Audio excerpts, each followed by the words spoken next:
Do you remember the time when having a website for your law firm was optional? Long gone are those days. And we're nearing the era where not having video content produced by you, a law firm owner, or attorneys working at your law firm are soon also going to be gone. Having video content is becoming a must because if you don't have it, and your competitors do, your prospective clients are going to choose them over you. In this GLF podcast episode, I interview and twice Emmy award-winning NBC anchor who turned to training camera-shy attorneys how to shine on camera. Tune in, listen to Kerry Barrett, and learn from her how you too can become a superstar at your law firm on video.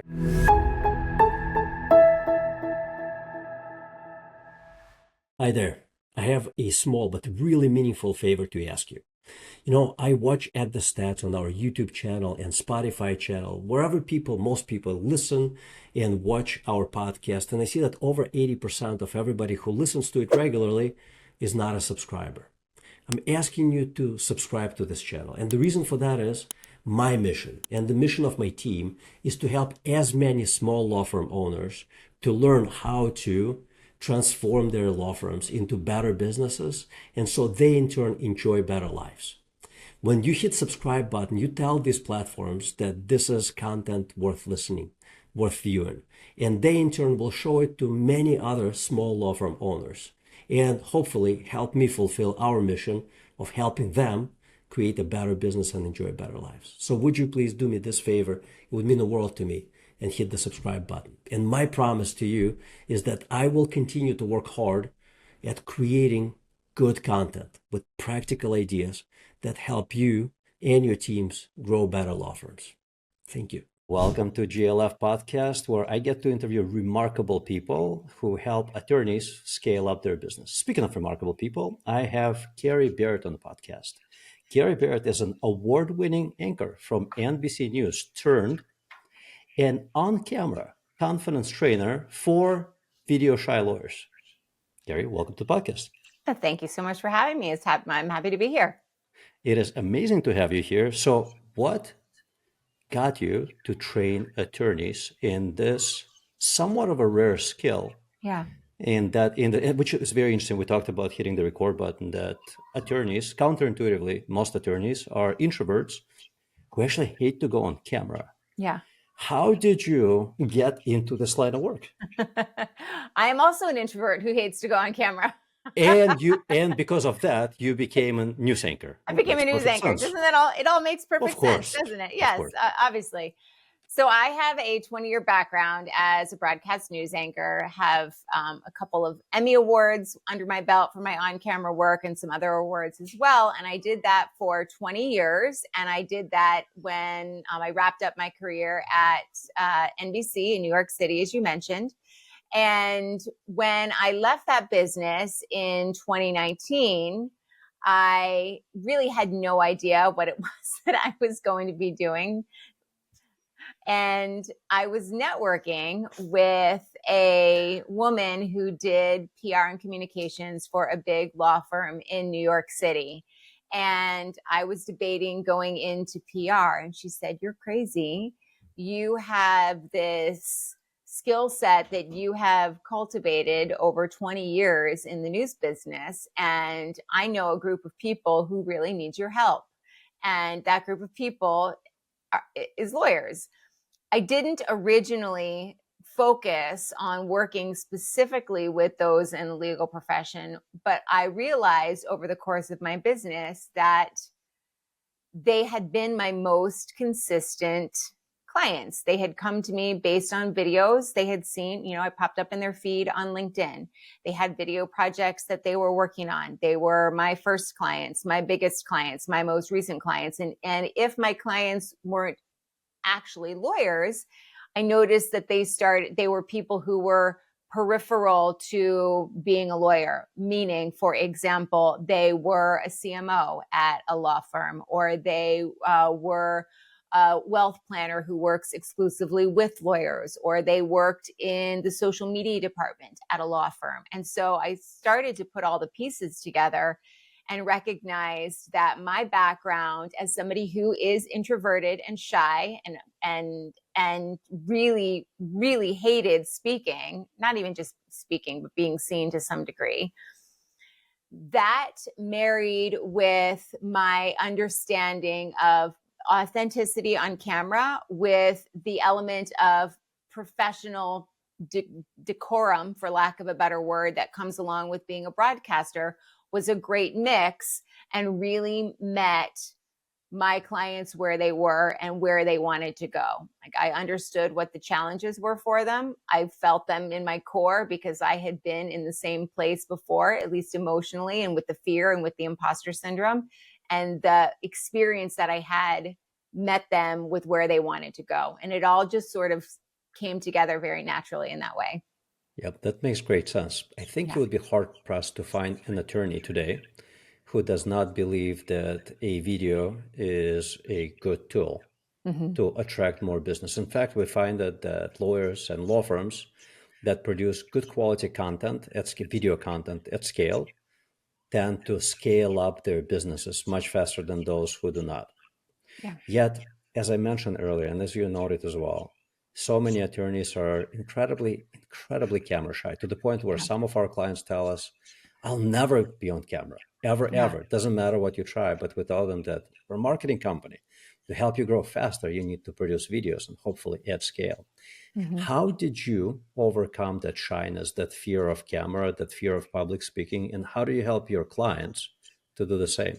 Yeah. Well, the way that I overcame it was that I I decided I would become a broadcaster. No, really, I loved the idea. I actually started out in college, and I'll keep this story brief. I started out as a pre-veterinary medicine major. I wanted to be a veterinarian because I loved animals, but also because I was so shy. I wanted to work more with animals than I did with people. And organic chemistry put a very clear and decisive end to that career path. It was about a year and a half in, and I was like, okay, enough with that. That's not going to work. And I took a year and a half off and re-enrolled in the communications program. And I did an internship at a local TV station as part of when I re-enrolled as part of my curriculum, and realized that I absolutely loved the process of telling stories. Once I got over the fear, I loved the ability to get in front of a camera and entertain an audience. For lack of a better word, it is entertainment. It is, it's important, and there's message and there's education and there's meaning behind it. But if you're not entertaining somebody, meaning if there's not something that's compelling enough about what you're saying or how you're saying it, that they're going to watch you from beginning to end, I love the challenge of that. And I had to do it. And I had to learn to get good enough at it that not just that I was okay at it or that I overcame the fear, but that somebody would actually pay me to do it. So my process, and trust me, I was very bad when I started, terrible and terrified, all the things. My process for getting better was I had to do it every single day. I would say you can't dabble at something and get good at it. Does it mean that you need to spend 8 hours a day doing it like I did? Absolutely not. You don't need to be the next Katie Couric or, Walter Cronkite. In fact, you shouldn't be. You should be yourself, but you need to be able to compellingly speak. And so when I walk people through my 3-month program, which is generally how I work one-on-one with my clients, we start with a really deep dive into what are the challenges. And I'm going to ask some questions that are probably going to ask my clients to tap into fear that they maybe haven't even acknowledged yet, because it all goes along with the mindset. And mindset is sprinkled throughout the program. But once we get a very clear vision of what the struggles are, where they are, and where they want to go, the next part of the process is I take them through a Gallup strength assessment. And if you've never taken one, it's an assessment that basically helps you identify what your top 5 strengths are. A lot of programs focus on just eliminating the weaknesses. And certainly we spend a good deal of time eliminating the weaknesses and building confidence. But what makes somebody authentic is what they're bringing to the camera that's already there. And so if you know what your top 5 strengths are, like one of them is woo, winning others over. How does that apply to your persona on camera? How does that apply to the video content that you're creating? And so we take these top 5 strengths that we, discover through the assessment, we analyze, and then we figure out how they are applicable to developing their on camera. And then we go through the foundationals. So generally people have questions about gear and tech, and I like to keep it as simple as possible. Then people have questions about how they can create video on their own in an efficient way, meaning without it being a super heavy lift that takes tons and tons of time to do. And then we dive into the elements of the actual on-camera delivery. So body language, vocal variety, physical performance. We dive into messaging, understanding how to speak in compelling sound bites, how to not talk with legalese. Oh my gosh, remove that from your vocabulary. And then we do content creation as well. So it's a process of getting people from that real struggle in the beginning, developing the competence, then the confidence, and then we actually move into creation.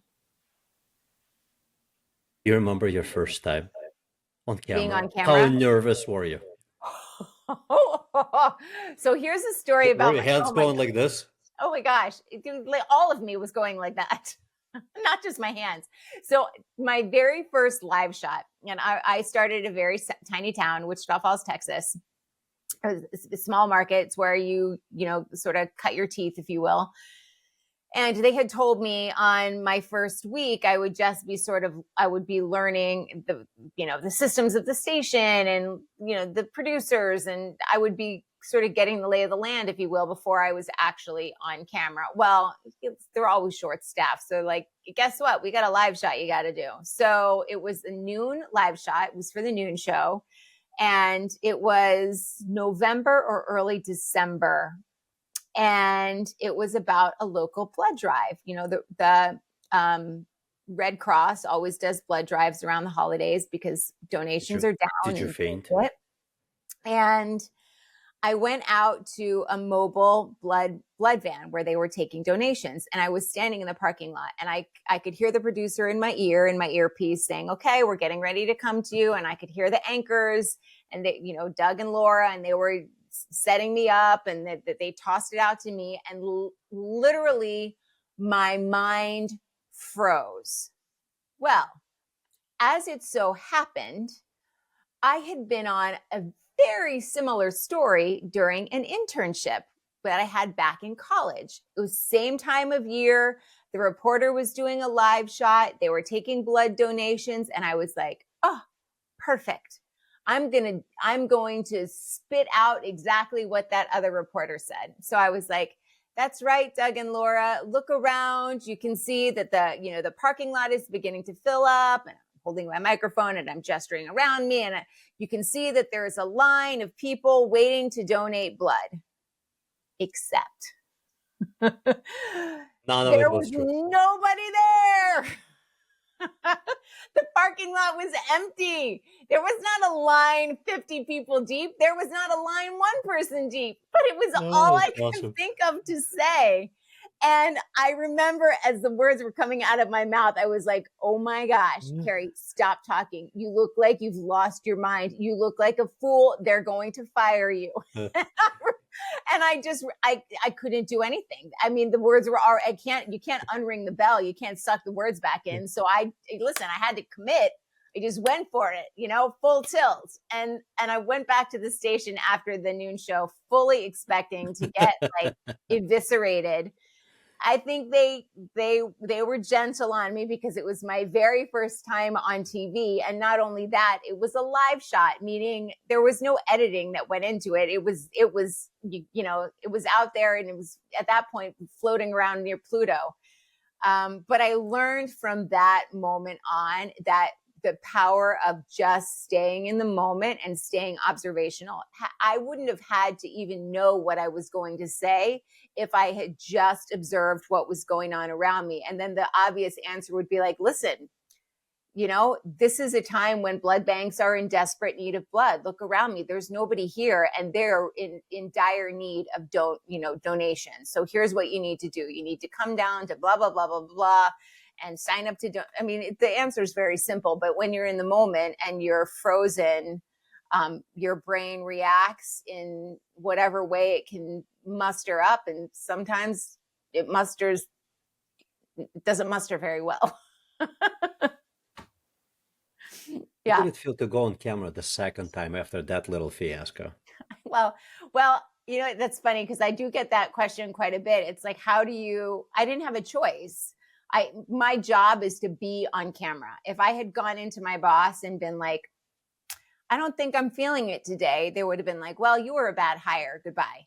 Yeah. So I didn't have a choice. I had to do it, which is why I always say, you never get good at something when you dabble. You've got to commit to learning it and jumping in with both feet. And so I had to recover. I had a day to get over myself, and then I had to go back on TV the next day. And it was a process, and it wasn't immediate. But I always tell my clients, one of the reasons I like to do a live stream with them on LinkedIn at the end of our time together is because not only do they get to execute on some of the things that we have learned, some of the skills that they've developed, and we get to create some content as well. But going live for me was a game changer. And the reason it was, and I don't use that word lightly, but I had to dig myself out of whatever hole I had dug myself into. And once I realized that I could do that, and I could navigate from beginning to end, even if it wasn't pretty, I was going to come out standing on 2 feet. Once I realized I could do that, a lot of the other fear, even with the recorded stuff, got stripped away. So I was able to get more comfortable with trying new things. I was able to, practice telling stories in different ways and delivering with, a different cadence or a different style, and really honing my craft at that time in that way. And to answer your question, for me, the simple answer was I didn't have a choice. And it's one of the things I work on with my clients. I hold their feet to the fire in the nicest way possible, but I hold their feet to the fire. Like, you may have had a really bad experience, but you still have to do it. Otherwise, our time together is wasted. And this is a skill that is going to help you, not just in creating video, but it's going to help you anytime that you need to communicate. It's a really good point. I think that it may be very difficult to hold feet to the fire of those people who are self-employed, and most attorneys, even if they do not own the firm or if they're one of the partners, they're somewhat self-employed. Yeah. And those are the worst bosses. Like, a boss can make you do something, and if you're the boss, and this is where we go back to the conversation that those law firms that scale usually produce video content that's good quality. It doesn't have to be cinematic quality, but good quality. No. And they do it at scale. And those who do not have much harder time scaling up their business today. So, Mr. or Mrs. Law Firm owner, as you may be watching this or listening to this podcast recording or reading this, you may recognize yourself that you are it. You are that person who stands in the way of scaling your own law firm up faster. And there's that internal resistance. I don't want to do it. This will feel super uncomfortable. And I can tell you my journey. I have produced, probably by now, I'm in my mid-40s. I've produced thousands of hours, couple thousands of hours worth of videos, different type of videos, all for business. And the first time that I did a business video was 2010. And I think I had to do, it was like a minute-long video. I probably did close to 200 takes. Yeah. For that 1 minute long video. And then I have done it many, many, many, many other times. But the longer I practiced for, and I had no training until 2013, 3 years later, the longer that I practiced, the better I got. And in 2013, I signed up to do a little presentation on a stage that was previously spoken from by Mr. Steve Forbes. I actually have a poster from that event on my wall over there. And I was nervous as shit. I mean, like, I was falling apart. I was rehearsing my 15-minute spiel for probably 6, 7 weeks Oh, wow. prior Yeah. to it, every day, 45 to 60 minutes every Yeah. day, 6 days a week. And when I went on that stage, there were cameras and lights and people, big auditorium. And when I opened my mouth, I had an outer body experience, my one and only in my entire life. I felt like I was standing beside myself and watching somebody else speak. Oh, It wow. was a truly unique experience.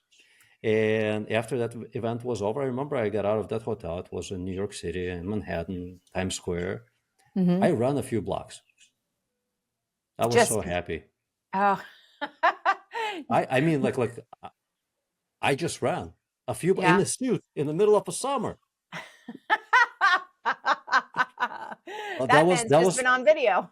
that was the last time that I was nervous Yeah. speaking in my life, and I can tell that was June 21st, 2013. I have a poster from that event, like right Wow. there.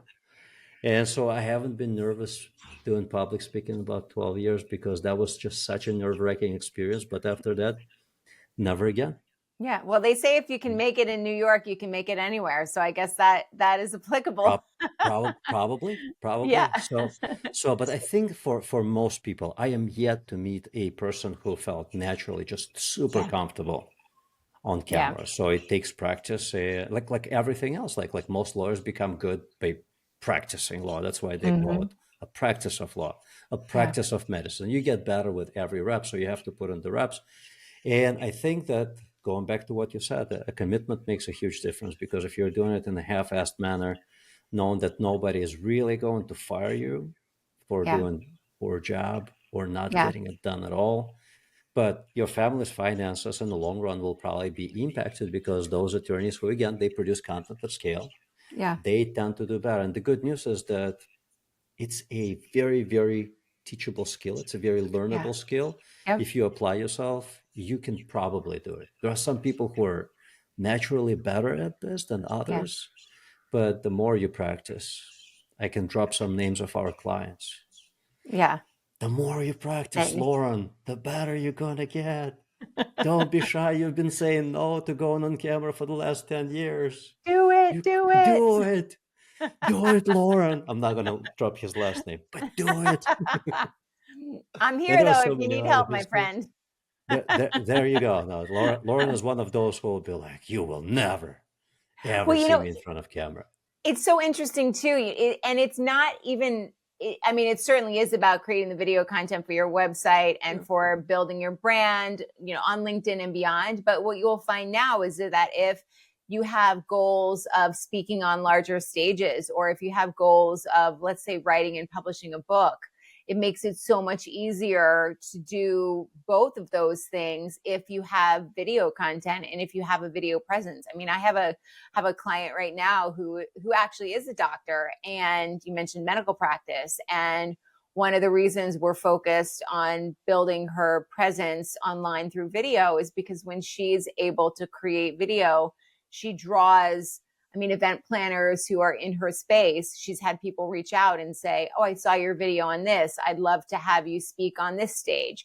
And because of her video content, she was able to put together a reel, and she got on her local news stations. And because she was able to say, as seen on, you know, Sure. Fox or News Nation, now when she gets a speaking engagement, she's been able to double her speaking fees because she has this like built-in element of credibility that comes along with it as well. So the applications are so multi-pronged. It's not necessarily just about your website or just about your LinkedIn content. It is leveraging that skill so that you can use it in so many different ways. Without a doubt, but I think it's become a lot more basic than that actually, and that is when a prospective client is searching for an attorney.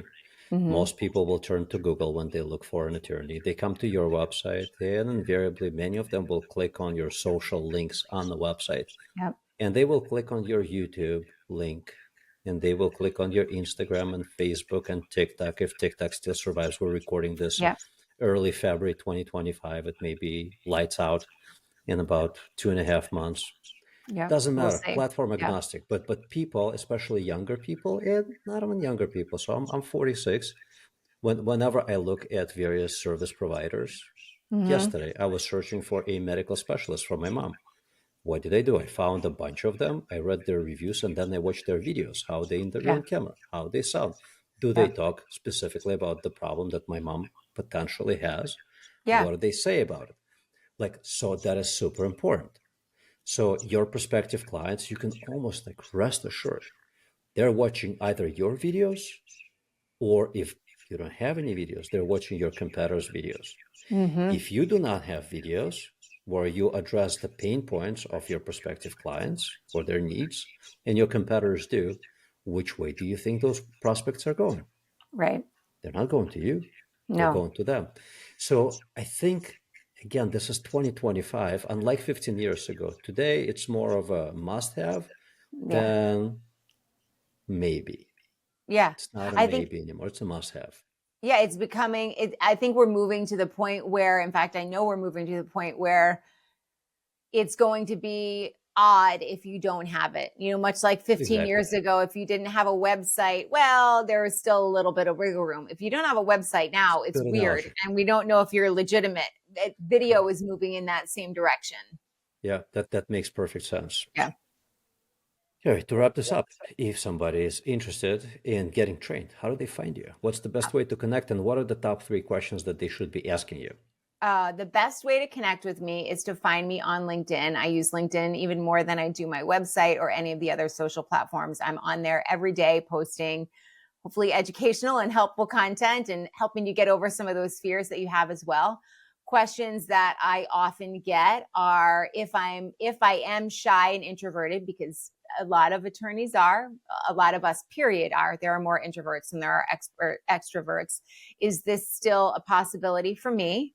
What are the biggest mistakes that people make on camera? There's a few. There's two in particular. One is energetically flattening yourself. And then the other questions I often get are, how much time am I going to need to dedicate to putting video together? And do I need to set up a full studio in my office? And the answer is no, you do not need to set up a full studio. It's going to take as much time as you are willing to put into it. The less time that you take, the longer the process is going to be. 3 months should get you from where you need to be to where you, from where you are rather, to where you need to be.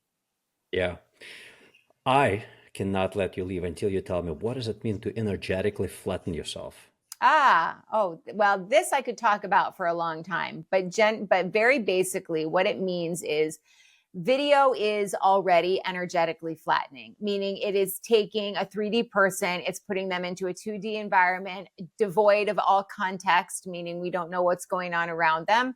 Then you've got the challenges of the hardware of a microphone and a camera, and you're dealing with maybe a bad internet connection, and you're dealing with software challenges and all that other stuff. So that flattens people energetically already. Ah, Then you've got the additional psychology. So to make this very sort of easy to understand, and there's much more psychology that you could go into as it relates to this, but generally speaking, we revert back to our lizard brains when we feel like we're in an environment that's scary, that challenges our ego, perhaps, which public speaking and speaking on camera does for the most part.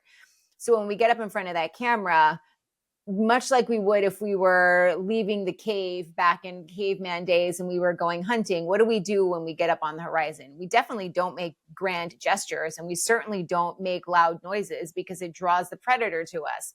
We view the audience as the predator. And so what happens when we get in front of the camera? Not only do we have all those other software and hardware challenges that make us energetically shrink, we also actually physically get smaller. We clamp our arms down next to our sides. We don't move. We stare without blinking. Our vocal range shrinks as well because we don't want to be seen. As much as we know we're there to be seen, our ego is telling us, don't be seen. Don't draw attention to the mistakes. Don't draw the predators to you. So those two things combined mean that generally people come across with a very flat affect, and it looks like they don't want to be there when in fact they really do.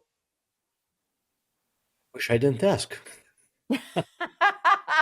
Was that too long of an answer? No, forget everything that you heard. It's not going to happen to you. This is going to be fine. It's going to feel totally natural. You're not going to be like, hi, my name is Peter Johnson, and I am a lawyer.